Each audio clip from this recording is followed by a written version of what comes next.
This is The Scoop for Thursday. I'm Josh Holton with the WMNF News headlines. A new lawsuit says the map of Florida Senate districts violates the Florida Constitution and Federal Voting Rights Act.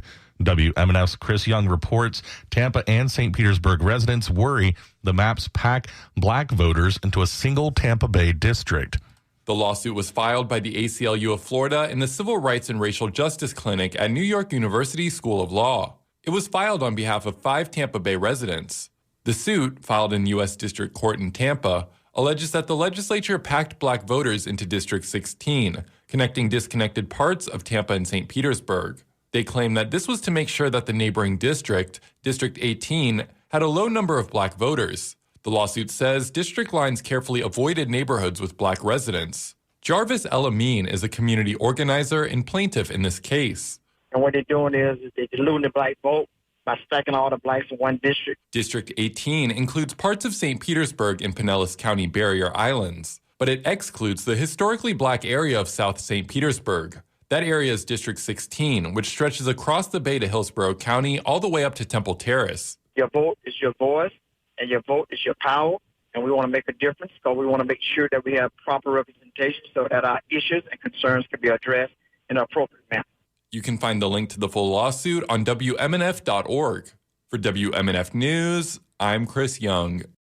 Black leaders from across the state of Florida met at a town hall on Tuesday night to share an update from their experiences in Tallahassee during this year's legislative session. The Hillsborough County Black Chamber of Commerce hosted several prominent black Democratic leaders in West Tampa, including State House Representatives Dianne Hart and Michele Rayner, and State Senator Daryl Rouson, to name a few.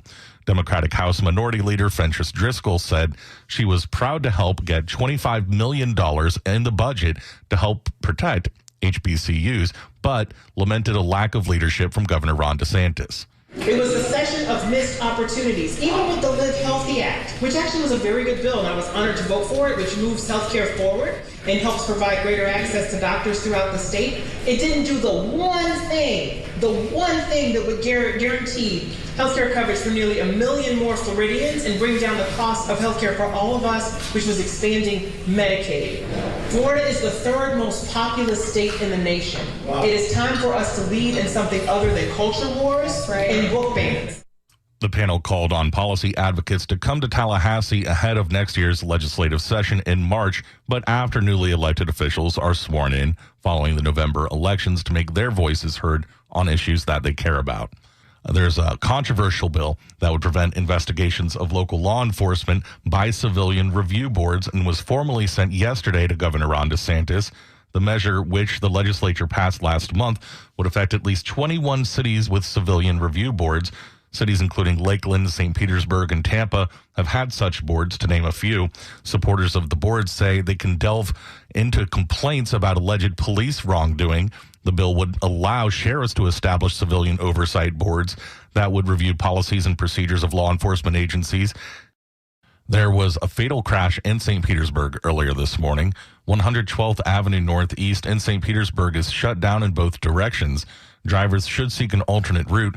According to a press release from the St. Petersburg Police Department, at 6:52 this morning, officers responded to a crash involving a pedestrian.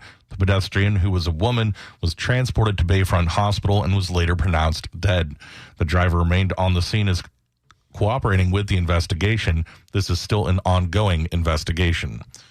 The National Weather Service has issued a tornado watch until 3 this afternoon for all counties in the Tampa Bay area. Also, a coastal flood warning is in effect until 8 this evening for all Pinellas County and the coastal regions of Hillsborough, Manatee, and Sarasota counties. Windy weather and scattered thunderstorms this morning, becoming more widespread this afternoon. Highs will be in the lower 80s. Overnight lows will be in the lower 60s. I'm Josh Holton with the WMNF News headlines. This is The Scoop, recorded at WMNF Tampa.